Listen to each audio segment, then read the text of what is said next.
Hey, good morning. It's good to be back with you. We'll see how this goes. I'm feeling better. I don't sound much better as long as I keep my voice in a certain range and don't talk a whole lot. My voice is holding out. If I don't laugh, that helps as well. You know, there's not like a good cough to really make your innards feel good. Today we're going. Sorry to miss yesterday. We're back at it today. We're gonna read the end of John chapter 20 today. Um, we're pretty much spend today and tomorrow in John 20, talking about the resurrection encounters people have with Jesus.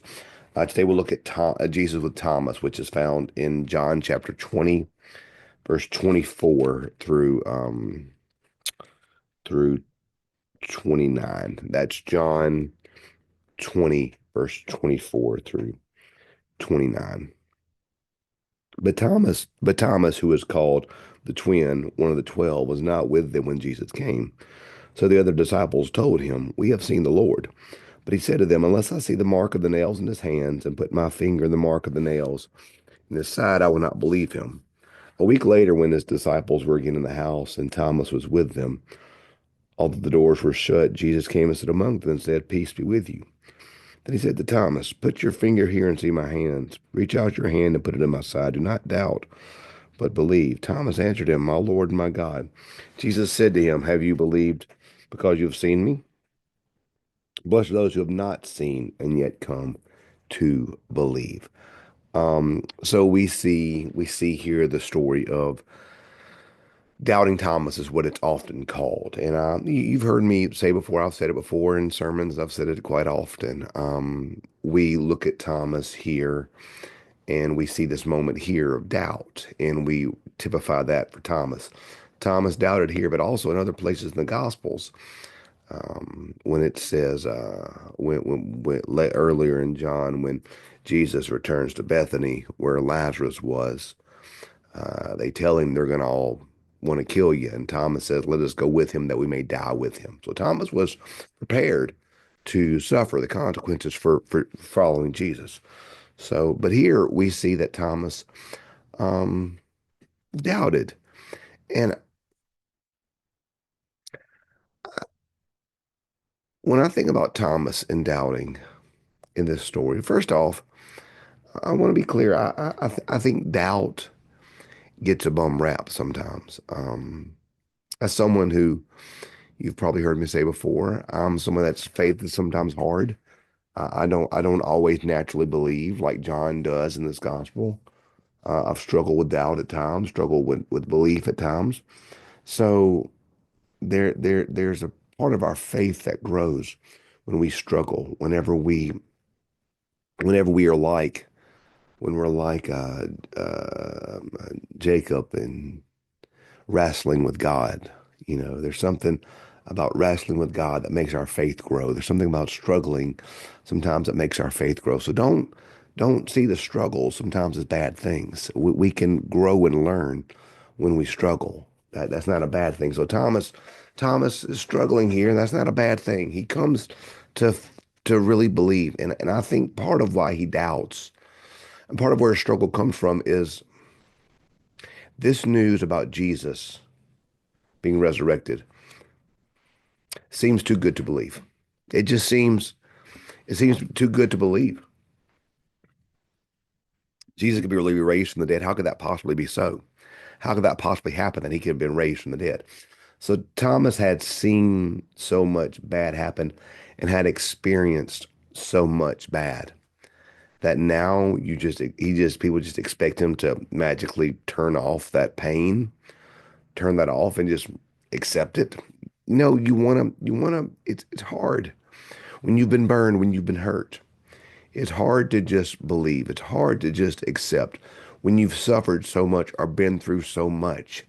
It's hard to just turn on a dime and believe like that. So sometimes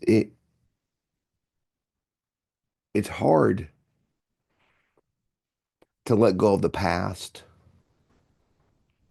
to believe, to hold on to what the future could be. Thomas saw Jesus die or heard Jesus die. He had seen him betrayed. He knew of all of these things. And the thought of Jesus being raised from the dead was almost too good to be true. So to grab hold to this beautiful new thing that God was doing, you can't get burned. You can't get fooled again. You can't get burned again. When you've lost so much, really, can you risk it again? Can you risk being hurt? Can you risk the pain?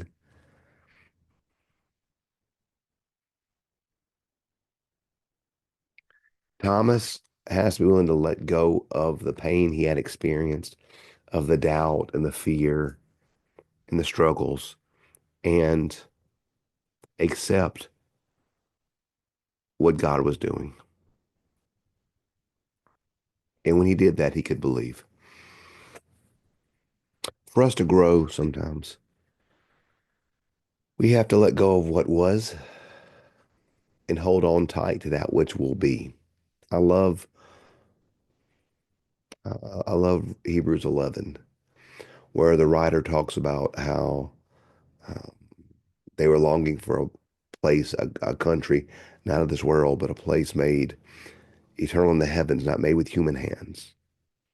And because they found their home not in this world, but in eternity, God was not ashamed to be called their God because they were willing to let go of the hurt and the pain to hold on to something beautiful and true.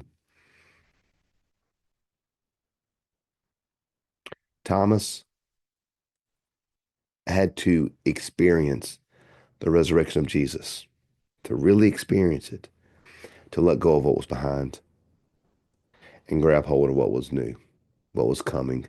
So today, for all of us, I think it's important to see all of these things through the power of resurrection, to understand the power of the resurrected Christ, and to understand that the pain of the past, the tragedy of the past, the life of the past, the stuff of the past, that is not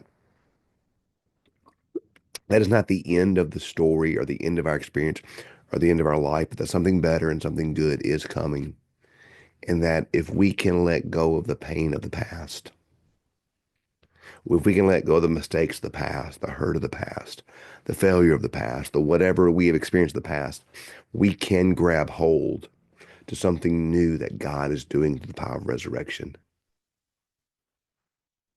Thomas experienced hurt and pain, but he's able to let go of that and grab hold of resurrection and really believe. So I think Thomas is a fascinating story. So we're gonna call it quit a little early today, about a minute or two early, because I'm sure listening to my voice is not the most soothing thing right now. Thanks for being with us. We'll pick up tomorrow with the story of Peter's redemption in John 21. Have a great day. Thanks for being with us.